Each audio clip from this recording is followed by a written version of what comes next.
Welcome back, everybody. Let's get after it. What is the most dangerous information that you know? Oh boy. They're going to hoax an alien threat, and it's all a lie. So we are actually in the last year at the point where they've started on that plan. We have got to intercept this plan and stop it. Or if you think 9/11 and the Iraq War was a clusterfuck, this is going to be that 1,000 times worse. That there's a group of people who control this issue that are trying to provoke an interplanetary incident. So the next war, World War III, will be interplanetary. And there is a serious group of nut jobs, and they have to be put on a leash and stood down fast and quickly. This group started releasing stuff to the CNN and Washington Post and New York Times. Every bit of information they're putting out has the spin, it's a threat to the national security, our sovereignty has been invaded. It's the kind of brainwashing that's already started to try to convince the public there is an alien threat. Future, what we're going to do and have on this planet is hanging in the balance, and we're going to have to wake up. I don't feel like this is a secret. I feel like we've been talking about this on this channel now since the beginning of the channel.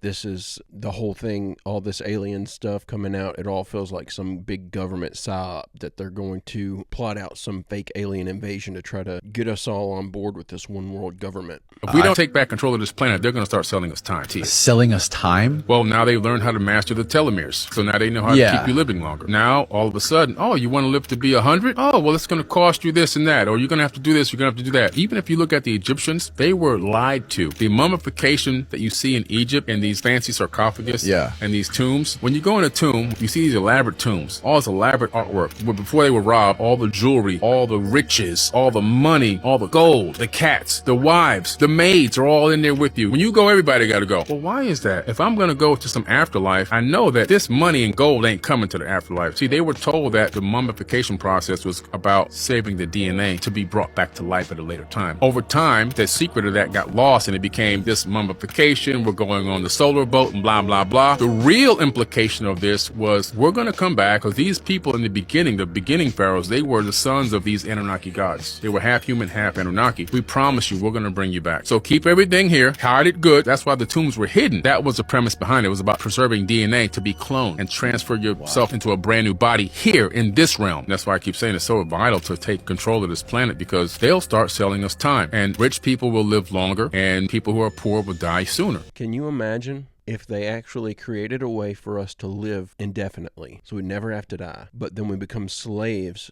to buying more time? Man, that makes so much sense that they would do that. I just read an article about the Disney company buying the rights to the Bible. Yep, the Bible. Check this out. The original intent of the $7.2 billion purchase was to produce this Bible series. However, the story began to thicken when they purchased the rights to the NIV as well as the RSV. You'll never guess what happened next. Matthew 17:21 was completely deleted from both versions. Look, but this kind of demon does not go out except by prayer and fasting. It's not there.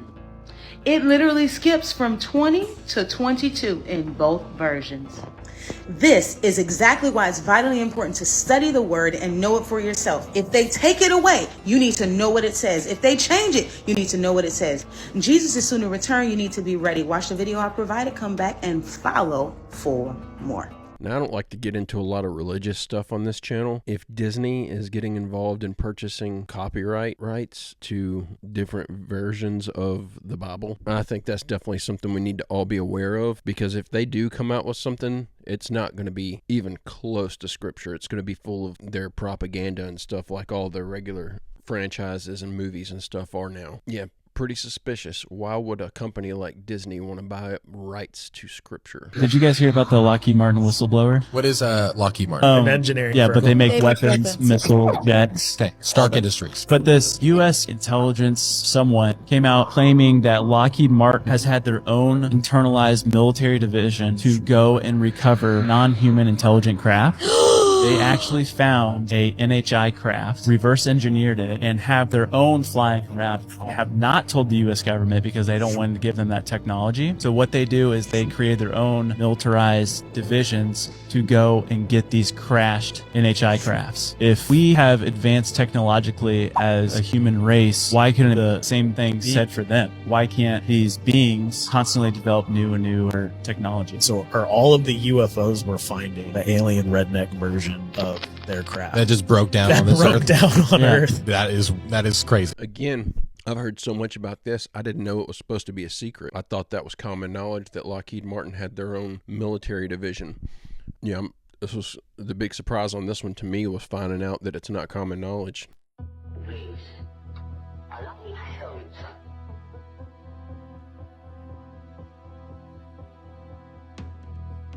This reminds me of phantom limb syndrome. Like somebody has their arm or their leg cut off, but they can still feel it. I wonder if there's actually still energy there, and it's not just like a bad wiring in the brain thinking it's sending and receiving signals to a limb that's no longer present. I wonder if there is still actual energy there. Very, very interesting. Before Earth even existed, you had Mercury, Venus, which was in the position we're in now, and then you had Tiamat. Earth wasn't here yet. Tiamat had 2 moons. They probably had more than that, but the 2 we know of is the moon we have now and Mars. Even mainstream astrophysicists agree that Mars was probably a moonlet that orbited a much larger planet based on the weird elliptical orbit that it has. Tiamat in the Enuma Elish, the 7 Tablets of Creation, gets impacted by another object that was orbiting another star. So our solar system had gravitationally attracted a rogue solar system, so to speak, and it was a collision that happened which made Tiamat explode. When Tiamat exploded, a huge chunk swung away with all that land and organic material and recoalesced as the Earth. The moon then was put into place to balance the wobble. Mars grabbed its own crazy elliptical orbit around the sun. And so Earth has weird anomalies inside of it that go back hundreds of millions of years. And people are like, how did this hammer, this 200 million year old hammer, because they can tell by the depth in these mines,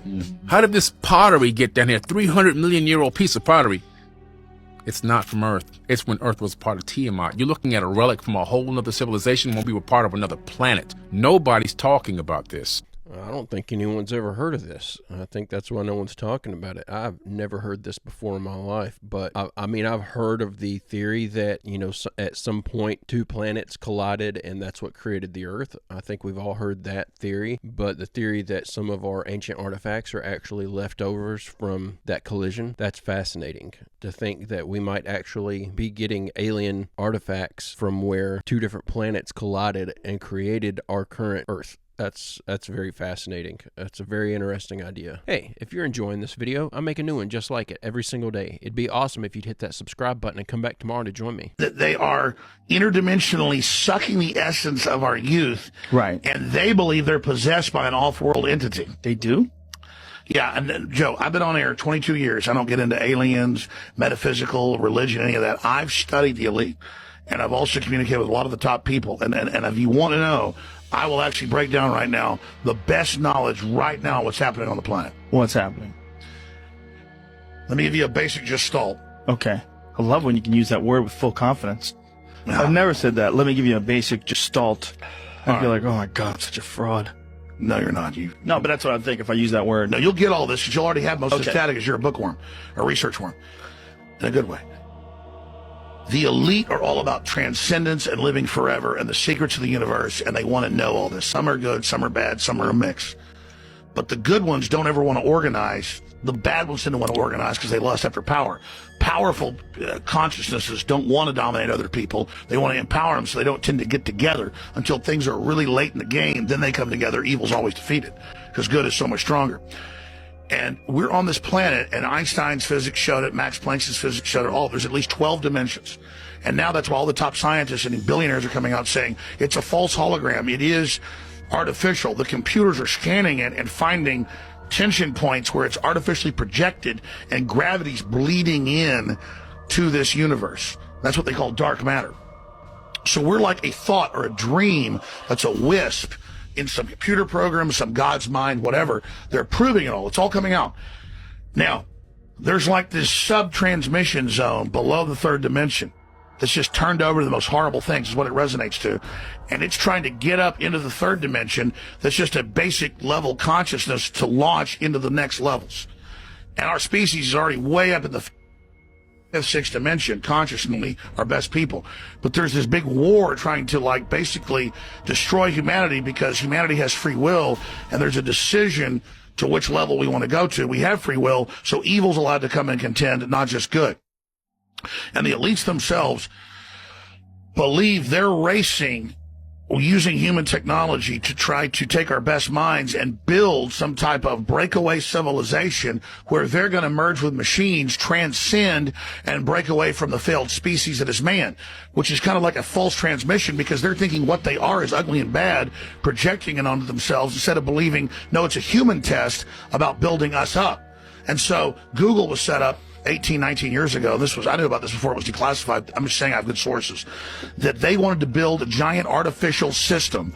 And Google believes that the first artificial intelligence will be a supercomputer based on the neuron activities of the hive mind of humanity with billions of people wired into it with the Internet of Things. And so all of our thoughts go into it, and we're actually building a computer that has real neurons in real time that's also psychically connected to us, that are organic creatures, so that they will have current prediction powers, future prediction powers, a true crystal ball. But the big secret is, once you have a crystal ball and know the future, you can add stimuli beforehand and make decisions that control the future. And so then it's the end of consciousness and free will for individuals, as we know, and a true 2.0 in a very bad way, hive mind consciousness with an AI jacked into everyone, knowing our hopes and dreams, delivering it to us, not in some PKD wirehead system where we plug in and give up on consciousness because of unlimited pleasure, but because we were already wired in and absorbed before we knew it by giving over our consciousness to the system by our daily decisions that it was able to manipulate and control into a larger system. There's now a human counterstrike taking place to shut this off before it gets fully into place and to block these systems and to try to have an actual debate about where humanity goes and cut off the pedophiles and psychic vampires that are control of this AI system before humanity's destroyed. Wait a minute, humanity the pedophiles is only in control of AI? How'd the pedophiles get in control of AI? The pedophiles at a whatever level, rule. The devil, whatever you want to call it, this interdimensional thing that gives them advanced off-world technology, the fallen one that's not of this world, is giving them advanced knowledge What on are how you to talking- construct these what systems what is that have already that? been used before on other populations. What? Is that Satan? But what are you That's talking Satan. about? Let's say, But explain that. You're saying Satan something becomes insane. something that the stupid preacher tells you about, who's totally controlled, or something you read about on in the news or TV. Right. But this is an interdimensional force that wants to influence us to build something that absorbs us and kills us, rather than the divine free will we're given to build something much better that empowers the species. So the species is now making a decision Where are you about getting its this entire from? future. Where are you getting this from? From that's what it is. But where are you getting it from? I know from looking at all the data, researching it, studying it, watching. I've got a lot of mixed feelings about Alex Jones, but there's definitely a lot to unpack there out of that little short segment. But the man typically has his thumb on the pulse of what's going on and has been right about so much stuff. I feel like you'd be ignorant to just completely ignore him, even whenever he's talking and sounding crazy like this. The idea that the elites are trying to build some ultimate AI machine so that they can use that to predict future patterns of what people are going to do in society, and then introduce different stimulus or different stimuli to coerce the movement of said society, that's absolutely within the realm of possibility. That maybe not that they're going to accomplish it, but that they're trying to do something like that. I believe that completely. The biggest cymatic pattern ever made is a temple. This is Borobudur. It is in Indonesia. I always thought this temple was super weird because it's perfectly geometric except for the circles in the middle of the temple. They're not quite perfect. The rest of the geometry, my last video I showed you the simulation of the cladding patterns. If you put sand on a plate and you play sound through it, it creates geometric shapes. But if you freeze the simulation right here, yep, it's perfect. They're not perfect circles because of the frequency. Each of the bells is a focal point for the frequency. That's why those circles are not perfect, except for the central one. Borobudur itself is a giant bell. There's nothing inside of it. The temple, you can't go in there. There's no chambers. Built on top of a mound. It should be quite obvious now that this is used to focus something. And here's how deep the Buddhist knowledge actually goes. This is called laser interferography. We shoot a laser of one frequency and split it into two frequencies and then bounce it off a mirror. And if we move those mirrors, the pattern the laser makes can be used to measure very small distances. When the waves sync up, they make a focal point, that red wave. When they're offset, it creates interference, or a gap, where the red line isn't there. When you measure that on a detector, it looks like this.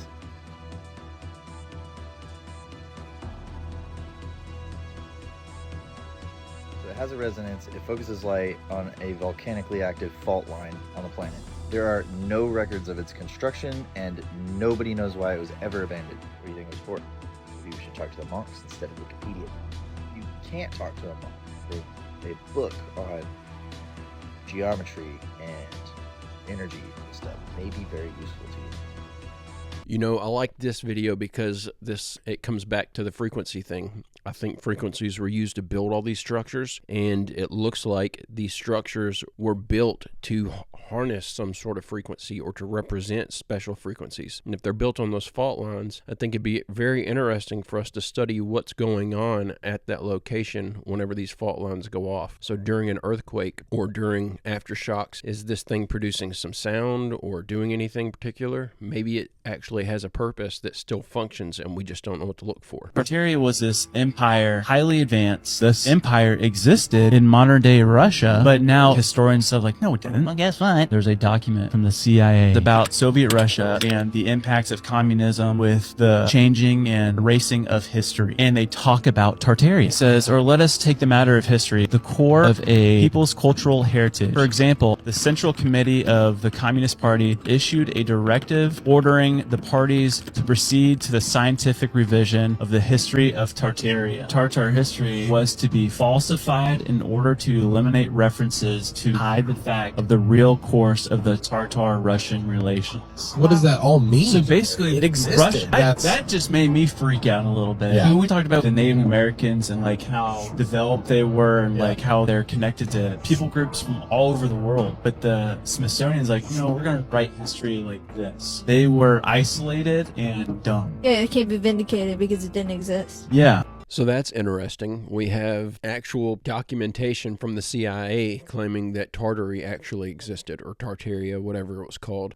So that's fascinating. It's also, they pose a very good question. What if Native Americans that were here before us, what if they were building some of these structures? What if they weren't so primitive like we were taught? Yes, we've got a lot of artifacts and things like that to show certain sects or groups of Native Americans did live primitively, but maybe they weren't the only ones here. Maybe they weren't the only ones. Maybe those groups specifically were living primitively and some of them were more advanced. It's interesting to think about. So I may have actually stumbled upon a sacred text that reveals the 10 theoretical dimensions discussed within some models of string theory. This sacred text is none other than the second book of Enoch, also known as the Slavonic Book of Enoch, not to be confused with the first book of Enoch. Within this text, not only do we have the usual mythology of the fallen angels, the watchers, and different hierarchical beings within different realms, or what is actually called heavens within the second book of Enoch. In the second book of Enoch, he travels to 10 different heavens. And I've actually mapped these out. Many people have asked me, what does that map look like? I'm going to go over them real quick today and what I think they might be. So the first, second, and third heaven of Enoch, I believe, are literally X, Y, Z, the three-dimensional space that we all hold. Then I believe the fourth heaven of second Enoch is actually time. Now, this is all pretty well in line with some models of string theory.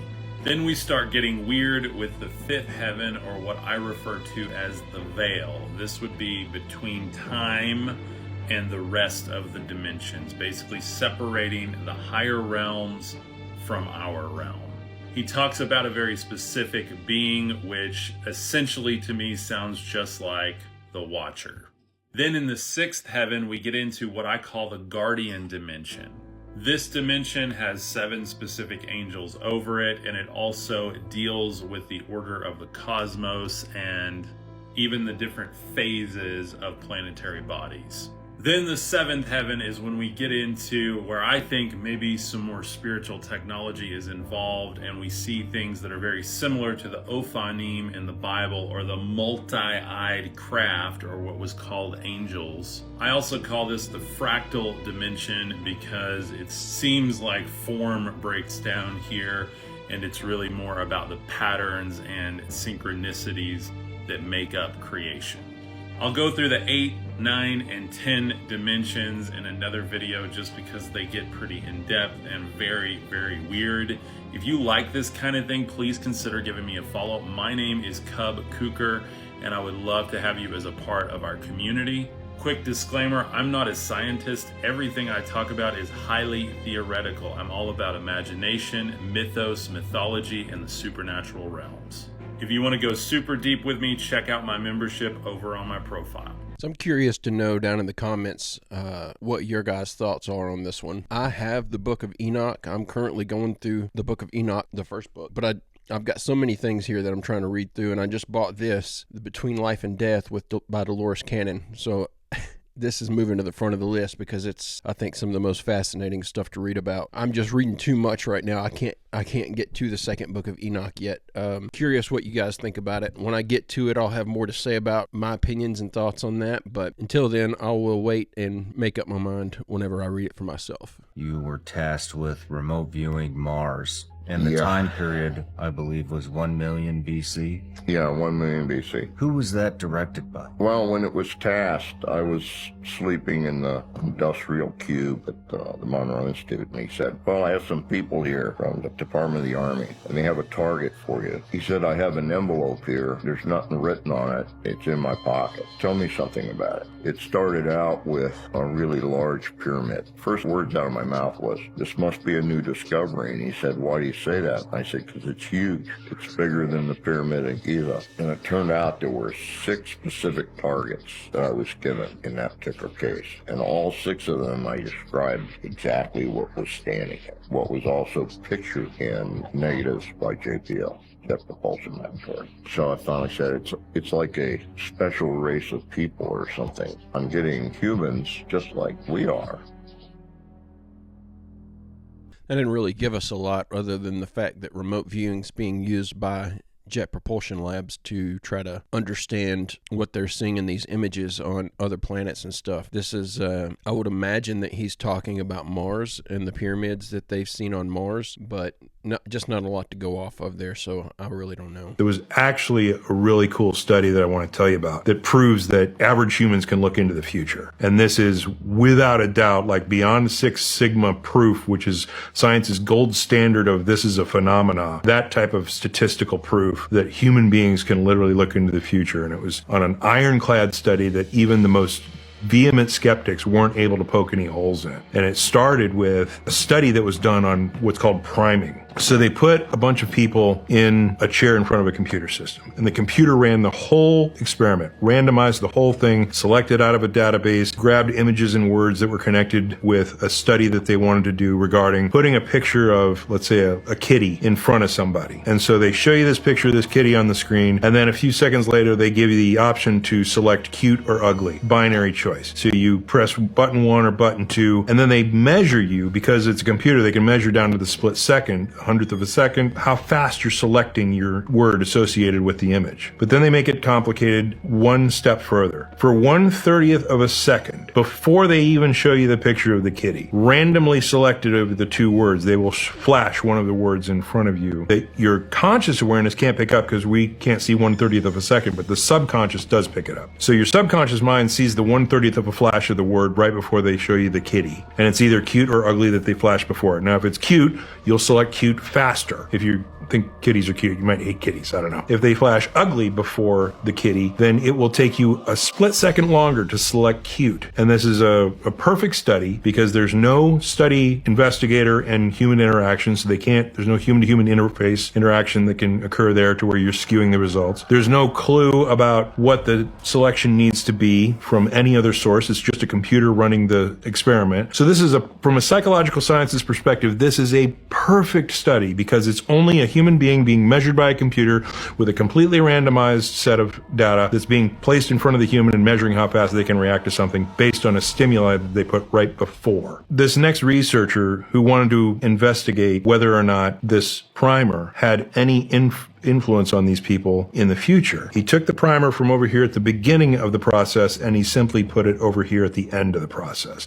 So then the new experiment became, I'm going to show you a picture of a kitty or whatever, and then I'm going to give you 2 words, and then at the end, in that 1/30th of a second flash, after you have already made your choice, after you've already pressed your button and made your decision, we're going to flash the primer afterwards. So there should be absolutely no way, if you're looking at the picture, selecting your word, and then getting a primer afterwards, that primer should influence the speed at which you make your decision and click your button on which word you want to choose, right? Should have absolutely no effect, except it did. The primer flashed after your decision altered the timing in which you could select the cute or ugly word choice in the same way that it did when you put it before. And not only did it occurred in 90 different experiments in 33 different independent labs in 14 different countries to over a 6 sigma significance, statistical significance. So they basically proved in that set of studies, in this meta study that's published at National Institutes of Health, by the way, on the website, the consciousness of humans. Like they don't do this consciously, but something in their subconscious looks into the future, sees that primer, and it affects the speed at which they can select cute or ugly based on the image that they've been given, and yet the primer happens after the fact that they've taken the choice. I think this reminds me of my view on how the human mind perceives time. I think time is a circle, that everything is happening all at once, and that we are just experiencing it linearly. And so our mind could theoretically dip into any point in time and experience what happened or has happened. And so because of that, we have deja vu when we're asleep and our guard's down and our mind is running on autopilot. We dip into the future and see things that we aren't supposed to have experienced yet. And then later on in life, it feels like we're living a future memory because we've already experienced this. So that experiment, to me, adds a little bit more validity to that theory. So I think that's pretty cool. But guys, that's the end of this video here today. I'm going to go ahead and call it there. I will be back tomorrow with another one. I hope you have a great, safe, fantastic day, and I will see you tomorrow.